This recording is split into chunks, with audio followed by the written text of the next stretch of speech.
என் நெஞ்சில் குடியிருக்கும்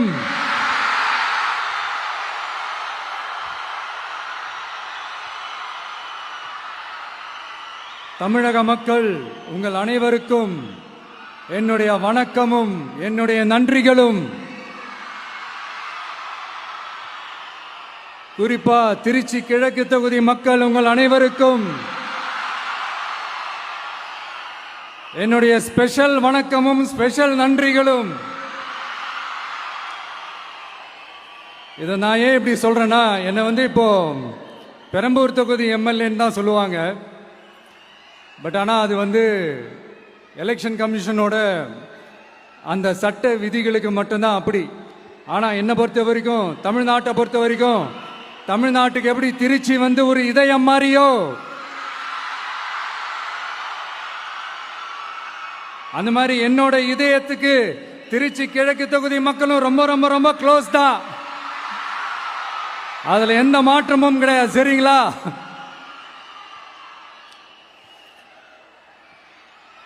ஆட்சிக்கு சில வாரங்கள் கூட ஆகல.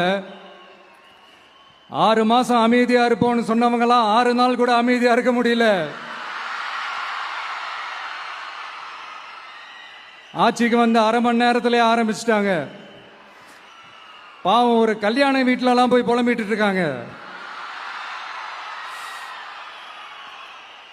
நான் சொன்னதெல்லாம் நடக்குதா?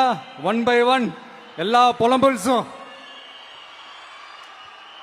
அது மாதிரி இத்தனை வருஷமா மாத்தி மாத்தி உங்களை ஏமாத்திக்கிட்டு இருந்த இந்த 2 பேரையும் வேண்டாம்னு சொல்லி ஒதுக்கிட்டு உங்களுக்காக உண்மையா உழைக்க வந்த உங்க விஜய, உங்க அண்ணன, உங்க தம்பிய முதல் அமைச்சரா இல்ல முதல் சேவகனா ஆக்கியிருக்கிறீங்க. தலை வணங்கி ஒட்டுமொத்த தமிழக மக்களுக்கும் இந்த நேரத்தில் என்னுடைய நன்றியை தெரிவிச்சுக்கிறேன். இந்த நேரத்தில் எங்களுக்கு ஆதரவு தெரிவிச்ச அத்தனை இயக்கங்களுக்கும், அத்தனை இயக்கத்தின் தலைவர்களுக்கும் மீண்டும் என்னுடைய நன்றியை தெரிவிச்சுக்கிறேன்.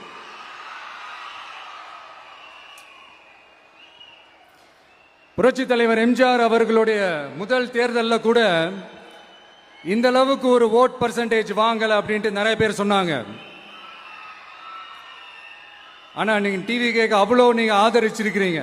நான் எம்ஜிஆர் அவர்களோடலாம் நான் கம்பேர் பண்ணல. எம்ஜிஆர் தான். ஆனா நாம பெரியார், அண்ணா, எம்ஜிஆர் அவர்கள் வழியில